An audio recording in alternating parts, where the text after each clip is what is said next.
This is really important, so listen up.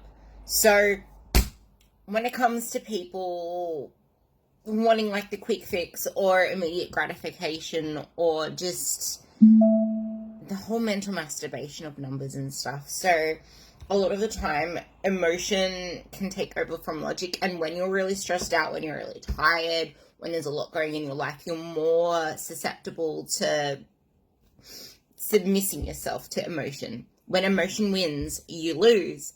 When logic wins, you win. That's something to remember. And with everything like flooding social media, it's easy.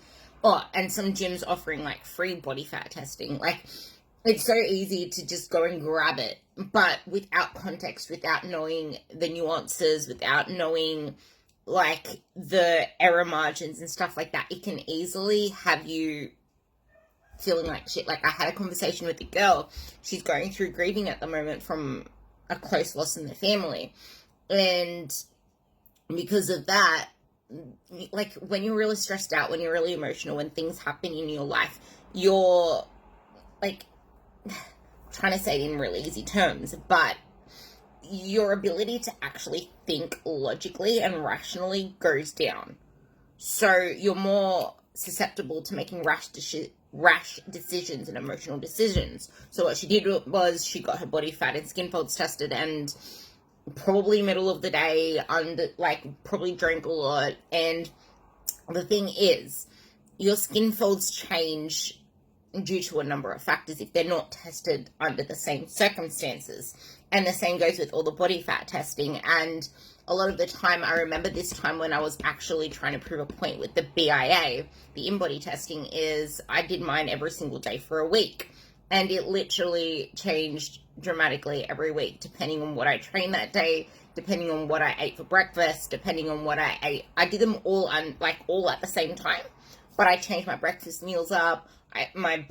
What I trained the previous day changed up. And the thing is, that can drastically change your body fat measures. So it's really important that you keep circumstances the same if you even want to do that type of stuff, but also know the things that can vary it. Like, even your eating regime can change it. I did DEXA twice because I wanted to prove the differences between being on a high carb diet and being on a low carb diet. And I was significantly leaner, so much leaner and so much lighter the second time I did it, because I did it when I was competing. So the first time I did it, I was 57 kilos. And then the second time I did it, I was 50 kilos. For context, I'm 58 now, going on to 57. This was ages ago when I was competing. That's why I was that light. But it's funny because even though I was so much leaner the second time, the body fat percentage shown was slightly higher. And it showed that I lost a lot of muscle mass, LBM mass, which is real. Like, yeah, I would have lost some, but at the same time, it over dramatized it because I was on such a low carb diet. And when you're on such a low carb diet, you're not able to actually fill your muscles with glycogen, because what it actually reads when you're doing the LBM measures, the lean body mass measures, is the water contained within the muscle as well as the glycogen contained within the muscle, because that is all lean body mass. So even your diet can influence what those measures say. And the same goes with skin folds, because if your muscles are fuller, there is less skin to grab. So there are so many different nuances to take into consideration when you're doing these readings. Back to what I was actually saying about her is she did these readings off the cusp, probably wasn't even prepared. It was, oh, hey, I got my calipers here, let's do your skin folds. So what that, and it would have been middle of the day, because what that led to her doing is going out and eating fast food and making really shit food decisions for the rest of the day because she felt so disappointed. And that's the thing with doing these measures. Like, what is it going to do for you? If it's not what you want to see, it can just lead to you spiraling out of control with the food choices that you make.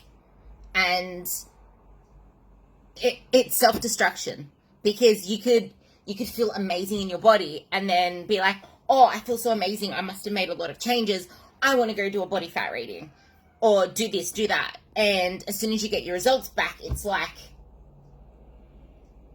I feel like shit now. So your whole good mood and your whole feeling good about yourself, feeling strong and all that stuff just went down the toilet.